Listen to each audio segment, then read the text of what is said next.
حدیث نمبر 69 میں بھی یہی مضمون بیان ہوا ہے. حدیث اب تھوڑا سا جب ہم نے قرآن شریف کی 3 نصوص دیکھ لی، اب دیکھتے ہیں حدیث میں اس بارے میں کیا ہمیں بتایا گیا. تو یہ کتاب العلم ہے صحیح بخاری کی، اور باب نمبر 11 ہے. باب ما کان النبی صلی اللہ علیہ وسلم یتخولهم بالموعظۃ والعلم کی لا ینفروا. باب اس بارے میں کہ حضور صلی اللہ علیہ وسلم نے ایسے ایام خاص مقرر کیے ہوئے تھے واعظ و نصیحت اور علم کی ترسیل یا ابلاغ کے لیے، تبلیغ کے لیے، موعظت نصیحت کے لیے خاص نشستیں، خاص دن مقرر کیے ہوئے تھے.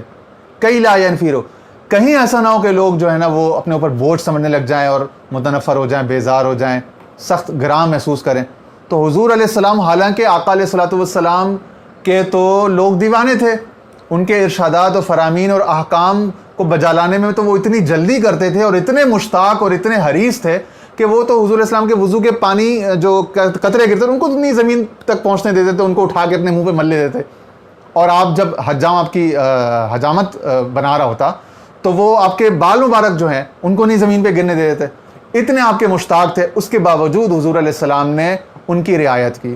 ان کے لیے آسانی کا معاملہ کیا اور اپنی سنت وضع کی، ایک اسوہ قائم کیا تاکہ رہتی دنیا کے لیے ایک سبق ہو جائے، تاکہ آپ اپنے مزاج میں، دین میں، فہم میں، حکمت عملی میں، اپنا جتنا بھی آپ کا جو طرز عمل ہے زندگی کا، اپنا منہج ہے، طرز فکر ہے، مطمئن نظر ہے، اس میں وسعت، یسر، آسانی، کشادگی، اعتدال کو ہمیشہ ملحوظ خاطر رکھیے. حدیث سنیے، حدیث نمبر 68 ہے 68.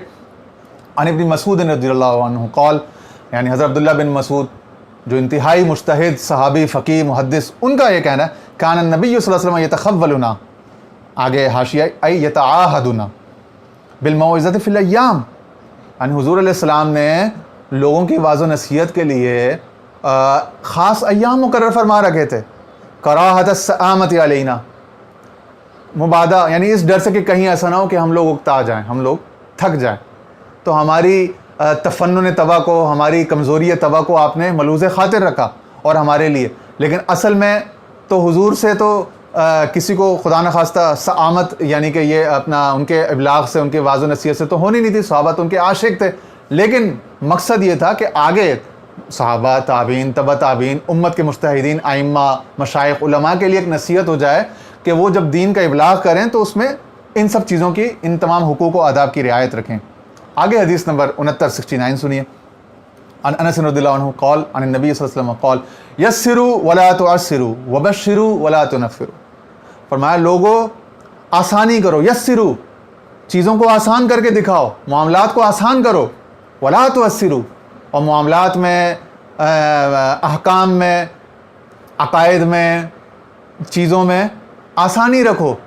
تنگی نہ کرو، ولا تعسروا مشکل نہ کرو، وبشروا اور لوگوں کو بشارت سناؤ، آسانیاں بتاؤ،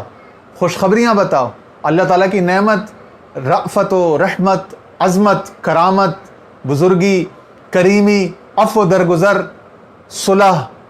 تاب علیہم، اور اس طرح کے مضامین بیان کرو. لوگوں میں خوشخبریاں بیان کرو، لوگوں کو اللہ تعالیٰ سے متنفر نہ کرو، دین سے متنفر نہ کرو، بیزار نہ ہونے دو کہ بھئی وہ کہیں کہ دین تو بڑا ہی مشکل ہے، اس پر تو عمل نہیں ہو سکتا اور بڑے مشکل احکامات ہیں.